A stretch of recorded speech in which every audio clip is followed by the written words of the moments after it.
Hello and welcome to Drop the Mic Podcast, where we discuss technology, theology, and all things in between. I want to personally thank you for joining us today. Now sit back, relax, share this, engage with the podcast that's already in progress. God bless you.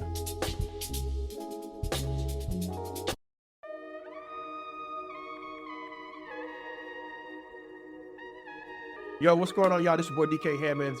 I am here today with who I feel like is not an emerging voice, but one of the voices in the kingdom that everybody needs to be paying attention to. Pastor Reverend Krystal Berry. How you doing, Rev? I'm all right. Reverend, how you doing? You good? I'm good. I'm glad to be alive. I've been in a conference. Same, man. Really? The National Religious Broadcaster Conference for all Christian communicators here in Dallas Metroplex, and having conversations centered around that has been intriguing, and we'll talk more offline about that. But that's what I'm doing. How are you? I'm good, man. As the old folks say, I'm holding on. I'm yet holding on. Our elders would say I'm holding on. No, I'm good. Work is fascinating. Ministry is blossoming in new ways, and school is moving forward, advancing. So I'm good. For those of y'all who don't know, Krystal Berry, she's I would say a Texas native, but somebody else will probably try to claim it. From Texas. That's fair though. I think I spent that's fair. I left Virginia in undergrad. Yeah. So I spent basically as much time in Virginia as I did in Houston. Yeah. So I just kind of claim both spaces. There we go. So she's very familiar with those contexts. And tell the people. I know some people don't know what you've been doing or where you've transitioned to. This is an opportunity to kind of educate people on your ministry and your work and what you're doing currently. Yeah, somebody said to me the other day, you just kind of slid off the face of the earth. I'm like, well, not really. I got locked out of Facebook, so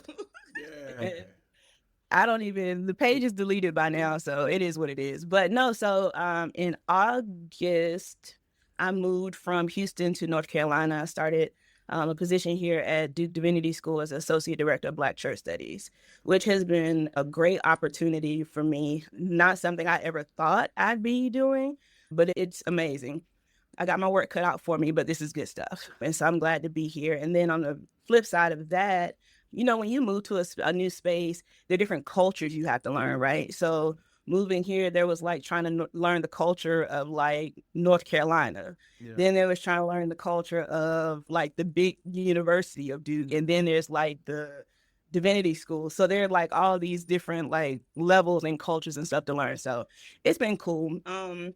School is going well. I'm working through a THM degree, trying to get some better footing for PhD, my PhD programs. Yeah. I realized that I needed to go back and get some more work in Semitic languages. And so it's like going back and taking like Syriac and that sort of thing to kind of better my work for Old Testament studies. And then, like I said, watching ministry blossom, but my family is taking full advantage of me being back on the East Coast. So my mom will be like, you coming home next weekend, Chrissy? We doing such and such and such. I'm like, yeah, sure, I'll be home. You know what I mean? So they're taking full advantage of this whole East Coast thing, but I'm good. Everything is good. That's great. That's great. Me and Chris go back, and I call her Chris. Y'all can't call her Chris. Y'all make sure y'all post that. But that's right. We go back, and it's somebody I've always watched, admired her ministry and how things were kind of unfolding. And I appreciate you, man. I always considered her to be a voice, not even a leading voice in this space. So let's talk about conversations around Black church, because that's kind of your bread and butter. What are you seeing in your space that we need to talk about, address, think through, maybe 2 or 3 things as it relates to Black church, or even how Black church is being impacted by the digital space as well? How you feel about that? Well, I was telling somebody the other day, we were having a conversation, and we're just having a random conversation and talking about like chaplaincy, right? And I'm going somewhere with this, but we were talking about chaplaincy, and we were talking about how a lot of chaplaincy is on the rise in terms of people wanting to be connected spiritually because they don't want to go to church. So chaplaincy has seen like this, like elevation or this growth in recent years. And so I was telling them, one of the things I've noticed, particularly around like church, like the church is never going to die. Like the Lord's church is not going to die. It ain't going nowhere. Yep. But it's solid. But I think one thing we are seeing, or one thing that I am seeing, is like this emerging of like the early New Testament models of church, where people are like getting together in their homes and stuff like that within their communities and things like that, which I think is a dope idea, right? Because it gives them a more intimate setting to discuss certain things. There are certain things that are still in 2025 that are still taboo in church, right?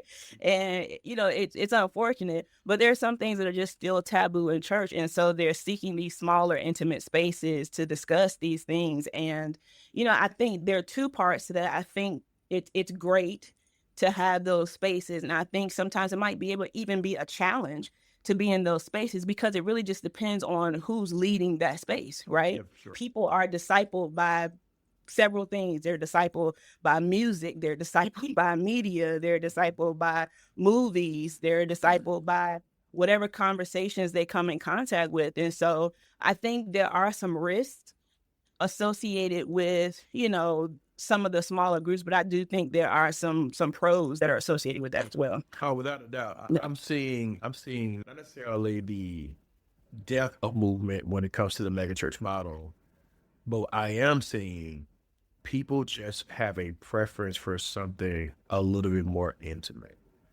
as it relates to their spiritual development. They're no longer invested in having a leader that sees them but don't know them. They want a leader that sees them, knows them, and almost call them by name. They're going back to that, a more personal approach to ministry. And so I'm seeing that. I'm also seeing how digital is impacting. I was telling a friend before I got on this podcast, telling them, hey man, y'all need to stop all these shouting videos. Enough. DK, you did not tell them that. Why do people can't shout, DK? Well, I didn't say the people can't shout. That's not what I said. I said, all right. You said the videos. These videos that lack context. That lack context. Okay, that's fair. Yeah, that's fair. Lack context. I get that. It just looks like we are having a party, and it's like, hey man, that doesn't translate well to emerging generations that don't know. And so we have to think about. Well, go ahead. Yeah. No, I was just gonna say. Now, I was laughing with somebody. I was like, I feel like I'm a older millennial or whatever. I think I'm on that side. Is what they call y'all. Don't call me geriatric. Get your life. Get your life. Do not call me geriatric. Get yourself together. Get yourself together. Anyway. I'm old, so I'm cool being old. You're older than me. I'm cool being old. No, whatever. So anyway, I'm on the older end of the millennial. Yeah. But I find myself like siding with some personality of Gen Z. Because Gen Z really, it's interesting to see them like evolve, because they really have this like don't care attitude, right? Which I think is cool. I'm okay with it though. I'm okay with it because they take risks that some of us millennials wouldn't take, right? Yeah. Like I'm okay with it, but I think to the point of like content and stuff like that, Gen Z is just so vocal. Like they will tell you if your stuff sucks. Like if they don't like it or they find problems with it, they will tell you. Like I remember sitting with some Gen Z at a church recently, and so we were talking about like the promotion videos or like basically something like the announcements in church, right? Yeah.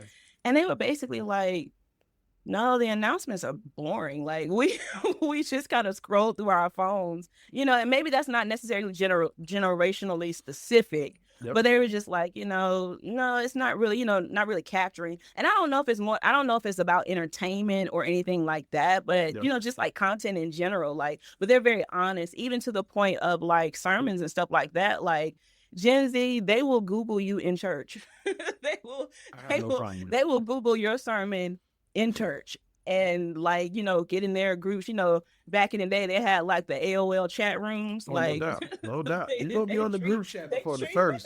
Right. Like they gonna get in their group chats and be like, nope, this is what the man said. Nope, I found it. This is not it. Right. So it's interesting to see their involvement with the church and how technology impacts or influences that. Yeah. Technology impacts because, we can go to Sermon Central and pull up the scripture verse. We still use Sermon Central? Some people do. But if I wanted to research your sermon, I can pull it up. Yeah. And because some of y'all are trifling, I'll use my platform. Well, okay, DK, I have a question for you. So if we're talking about on the whys of sermons and intellectual property. There we go. Right. IPs. Yes, sir. We're talking about sermon and intellectual property. Yep. What is your feeling about intellectual property and sermons as it relates to the pastor who is preaching every Sunday, if that intellectual property belongs to him or if that intellectual property belongs to the church because he works for the church, he or she, right? I like how you flip that. That's good.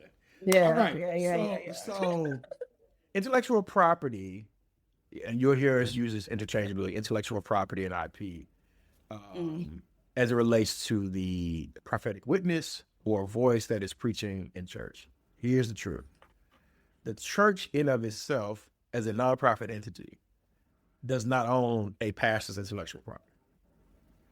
Yeah. Okay? And let me explain myself very clearly. You own the sound equipment, the video equipment, things of that nature, right? Sure. The moment that person begins to speak, the transfer of power happens then, and that pastor owns his or her intellectual property to do whatever they deem fit with it. Now, I know some churches are like, well, this happened in our church. I hear you, but if you go to the court of law, they're going to tell you, who's talking? He talking? This case is over with. Yeah. I think that's interesting because I'm surprised that there are still, like, I ran into a situation, not personally, but just by way of talking to someone else. And they were basically saying how there was like a whole conversation about intellectual property as it related to them candidating for this particular church, being considered for this church. Yep. And somehow documented was this idea that, well, once you preach, that sort of thing, that property belongs to the church. It was interesting for me to hear that. So, I've never heard that, especially from a legal standpoint, but I thought it was interesting. I'm like, maybe they just think we stupid. Well, I'm going to tell you what they think. What the thought process is behind it is, okay, if you're pastoring here, you're employed here. And so everything you do here belongs to us. Yeah. But that's the business CEO model. Yeah. Right? The problem that a lot of those tricky people, and I'm not going to say position or place or elders or deacons, I said, I don't care, it's my platform. The problem that they have is that they think they're smart and you're not. Yeah. Right? Yeah. Now, if that person does legally sign that document, then you give up your right. Then you're held to it. Right. But I wouldn't sign a document. Let me give you an example. So I go to conferences and I speak at conferences periodically. And so it's one conference in particular that makes you sign a disclosure agreement that says that whatever you say here at this conference belongs to us because we're going to repurpose it, re-record it, etc. They tell me that before I come, right? Yeah. Then I have a choice to say I'm with that or I'm not. Usually, I don't care. You can have it because I'm probably going to bring my camera too, and I'm going to record me.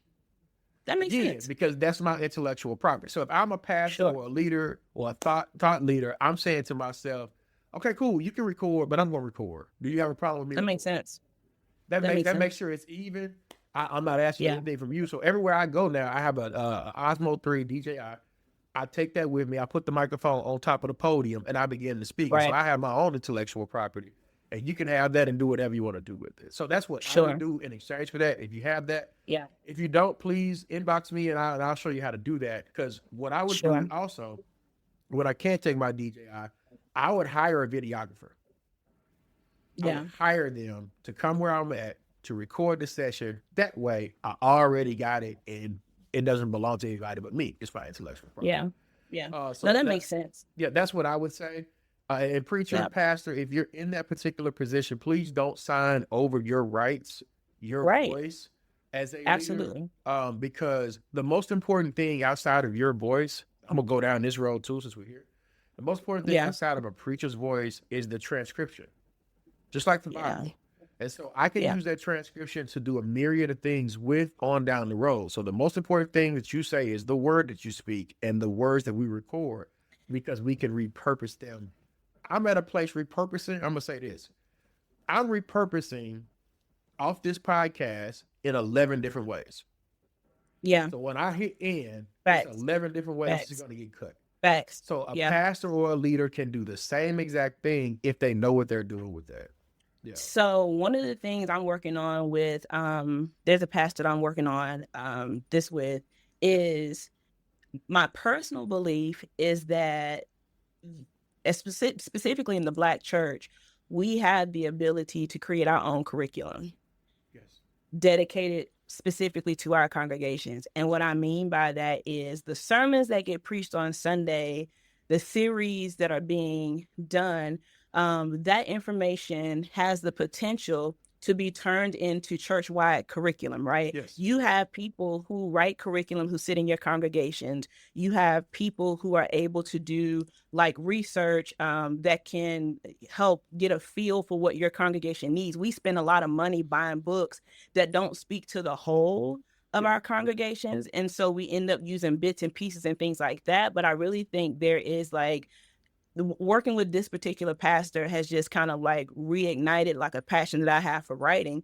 And I'm saying to myself, take the series that you have and create curriculum out of that. So when you start looking at Sunday school curriculum, like, don't get me wrong, I'm not going to call the name, but there's a particular publisher that Sunday school publisher that we use quite often. I'm not kidding. There's a particular Sunday school publisher that we use quite often, but the material is so predictable. Yes. Like, it's so predictable. And I'm just thinking to myself, like, we have pastors who are giving incredible sermons and sermon series. Why not take that material? Why not take that information and create your own curriculum for Sunday school, Bible study, for vacation Bible school, whatever you want to do, your small group studies, that sort of thing, taking that information and creating your own curriculum, because we have it in our congregations. I'd rather not spend the money getting, books and things like that really don't speak to my people, and I think I think that's something that we could like lean into a little bit more in terms of like when we start talking about like sermons and things like that. So I would say, because I work on a few of these projects already, I'm gonna give the master class right quick. Okay. Since we're going down this road. Yeah. I'm gonna use your use case as what we're gonna kind of build off of. So I got a pastor, you got a pastor. Hey pastor, dope sermons, love them. We can expand this even further. All right. So now we're at a place where people are using their phones at a very high rate. So how could we take our phones and make them digital discipleship classes? How can we take computers, iPads, and make them discipleship classes? That way, discipleship is an ongoing process. Now, I do think that you get a lot more when it is in person. It does drive home. But equally, some people learn this way, and they just want to ask questions. So from there, I would determine that space. It doesn't need to exist on the website. Do we need to create a platform? So that was my next thing, like how we're archiving information, because we don't have control over social media spaces. Like that's the one thing I am worried about. with our churches.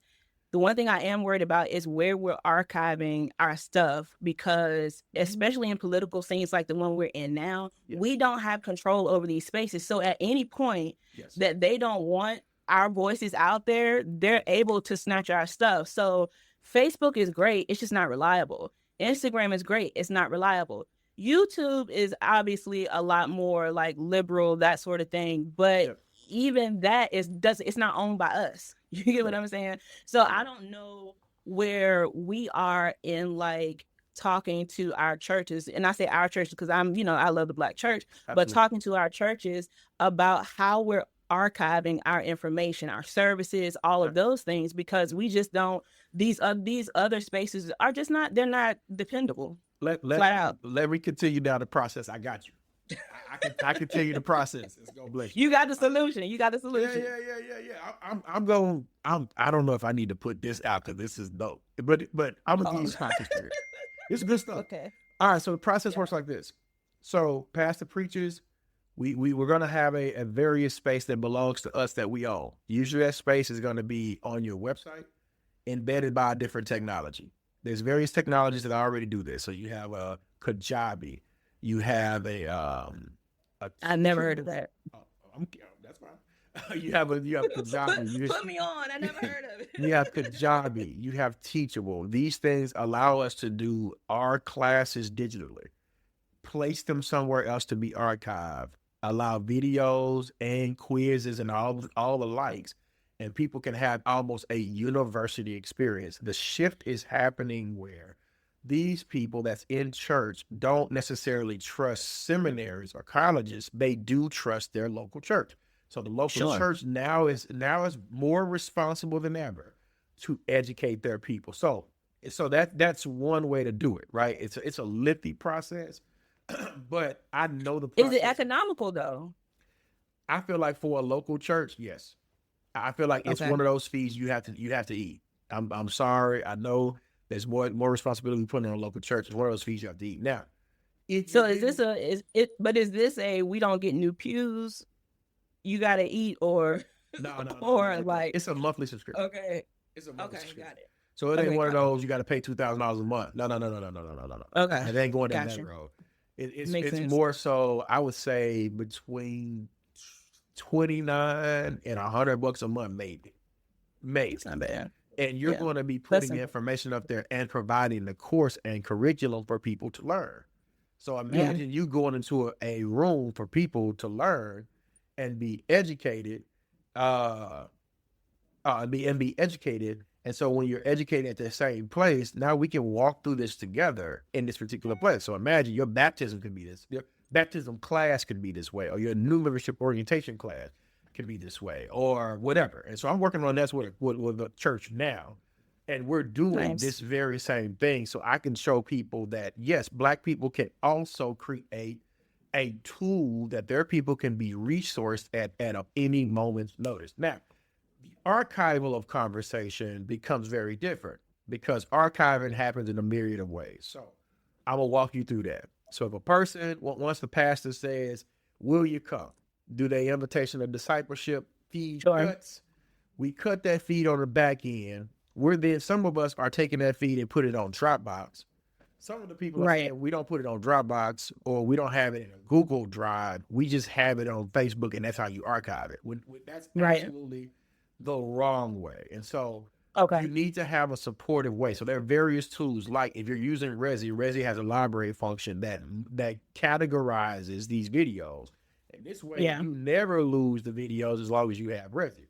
And then you use your backup, which is the Dropbox or the Googles or whatever the case may be, to then have your sermons archived. And if I'm a pastor, I'm going to lean into my camera. If I'm a pastor. Lean in, pastor. I'm saying I need to know this process. And I need to know it well because, see, y'all used to have tapes. I grew up with tapes. With cassette tapes. And they would have these cassette tapes in their office like tennis shoes. Like I got tennis shoes in my closet. It was a whole shoebox full of Yeah. And so that was your archive. So now we're in a digital space, and you got to be thinking, if I leave this world, Sure. What's the imprint I want to leave so people can still be educated and learn from my voice? Sure. I just gave you the whole process just a moment ago. Sure. So that's how you would do it. Sure.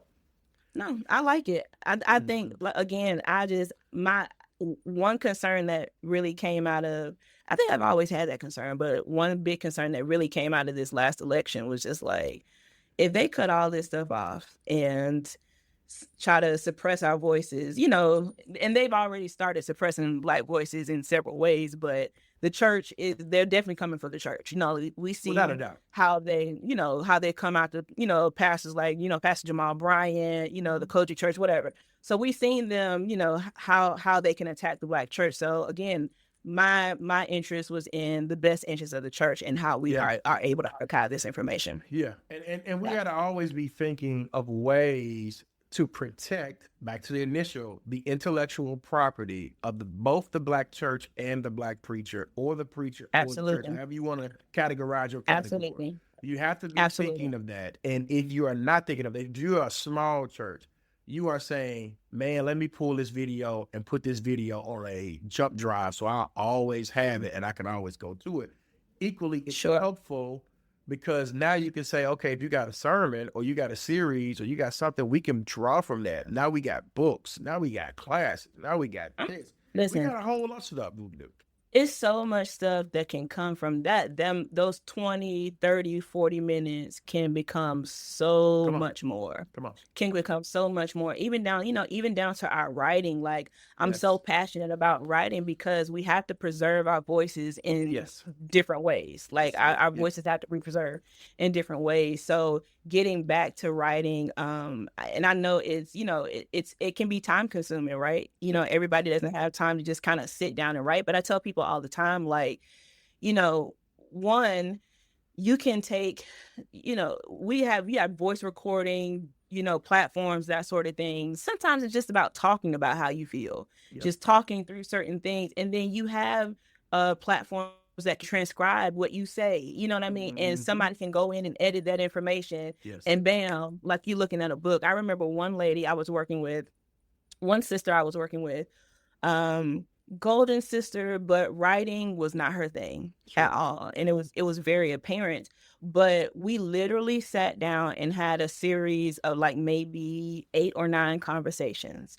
Took those conversations, they were probably about an hour, maybe an hour and 15 minutes apiece. Took those conversations, they were recorded, transcribed them in Otter AI, went through and edited what Otter had already done, and then did another edit so that we could turn these conversations into chapters, went through and edited so that it had a good flow to it, right? So that it was readable for the public, for the people who don't know the story, went through and edited all of that and created a book, right?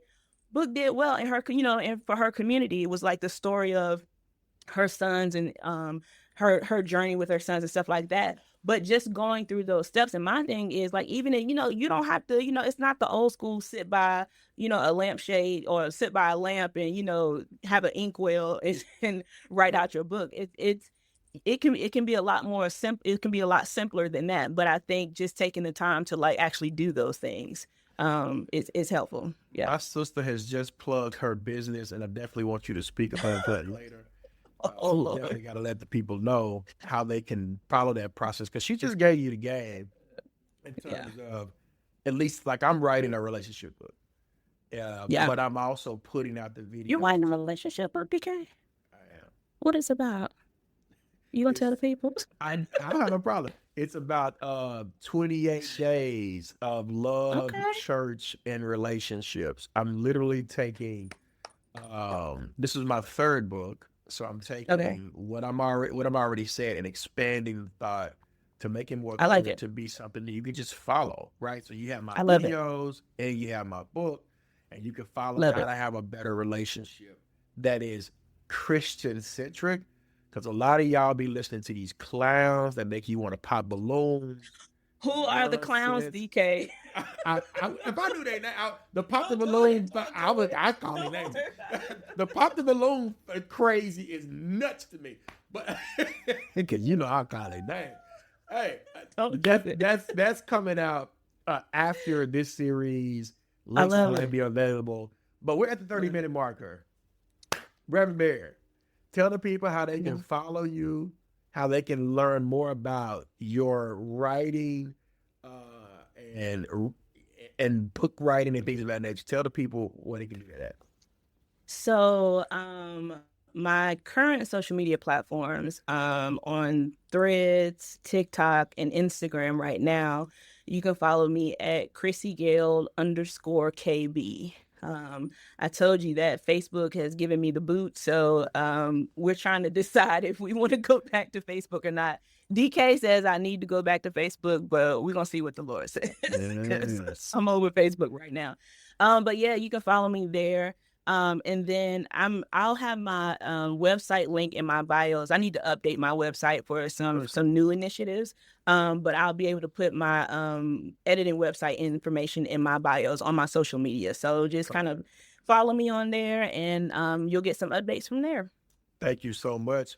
Pastor Berry, thank you for coming on and sharing. I think this is a really pivotal conversation about what we see digital. How can we archive? How can we be better writers for the future and going forward? And I'm for that. I think every leader should be writing some material to help their context. Absolutely. I'm one of those leaders. I've dropped a book about digital discipleship, a book about AI. And I want to say a fatherhood book, and I'm dropping this other book about relationships. So I am too following up on my process. That's the end of my process, is the writing aspect and making sure that I continue the message. So you guys, thank y'all for having Pastor Berry, and we just hope that God continues to bless her and her ministry as she builds. I appreciate you, man. Blessings to you too. I appreciate you. Peace. Peace. Peace.